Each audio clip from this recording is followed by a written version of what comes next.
Okay, here's the quadratic inequality, because it says that this 4x squared plus 7x is less than or equal to 2. Less than or equal to 2. But you know, that's not in the right form to be able to look at a quadratic inequality. You have to put it in standard form, subtract 2.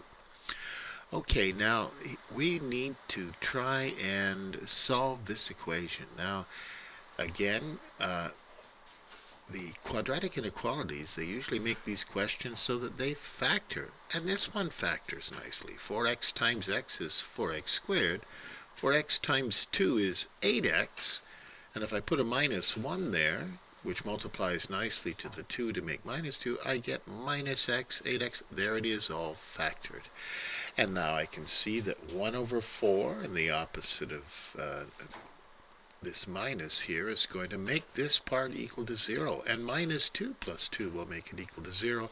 When you multiply it, those are the roots of the quadratic equation, equal part, because it says equal, but it's less than.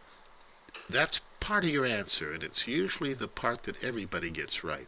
If for some reason you had some factoring trouble here, you could show with the quadratic formula and get the roots that way. But you don't want to. You want to be able to factor. You have to be able to factor in so many other places that it's a good idea to factor when you can. Now, I'm going to do this question a little bit differently. You can sometimes draw a parabola and then think of where does the parabola go, but below the line and all that to be able. But I think I would like you to think about it this way. The answer is what values of x that will make this less than or equal to 0? Well, it turns out that it's in between 1/4 and minus 2. Test any number that's between 1/4 and minus 2. So pick a number like 0. Okay, let's put it in there. 0 plus 2 is 2.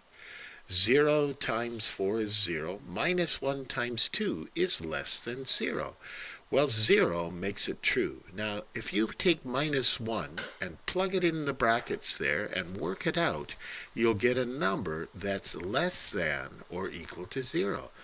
If you pick 1/8, which is less than 1/4, and you put it in there, you could pick hundreds of different numbers.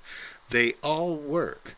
When x is less than or equal to 1/4 and it's greater than or equal to minus 2.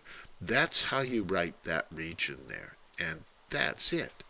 That set of numbers right there makes the quadratic inequality 0. I thought I would do it by thinking about testing it rather than using the parabola. There's your answer. People have so much trouble finding this part. I don't know why.